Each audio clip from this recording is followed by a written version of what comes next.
चर्चारे room number 203 Puri Badadanda market छकरे थिबा जगन्नाथ बल्लभ भक्त निवास रूम नंबर 203 रे से दिन होइथिला कोन।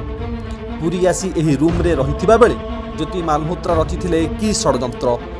ज्योतिंको सांगरे आउ किए थिले।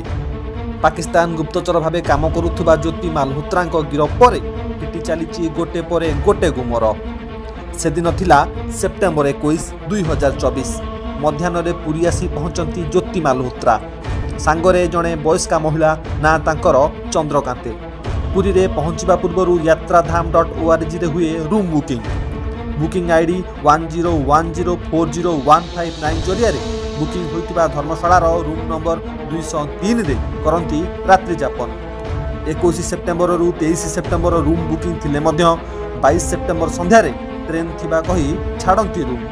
2 दिन रहुणी दिन पिछा 1792 टंका हिसाब रे मोट 3584 टंकार हुए पेमेंट। पुरी बुलिबाकू आसी स्थानीय युवती प्रियंका पुरीर विभिन्न स्थान बुली चिलिका रे बोटिंग एवं पुरी समुद्र कूलरू मोतीमाली किणी शेष में जगन्नाथ मंदिर बुली देखती ज्योति केवल पुरी नुहे पुरी सहर समेत आखपाख अंचल को बुली देखी ज्योति मालहोत्रा करती पुला पुला वीडियो ब्लॉगिंग।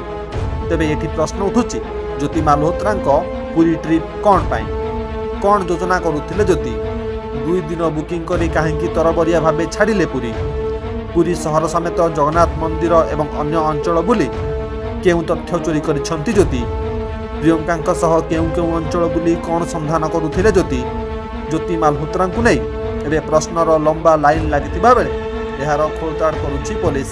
तेबे एसबु मध्यरे जदि किछि गुप्त तथ्य बाहरे तेबे प्रियंका आउ फसी जिबेनी तो ब्यूरो रिपोर्ट कभर ओडिशा।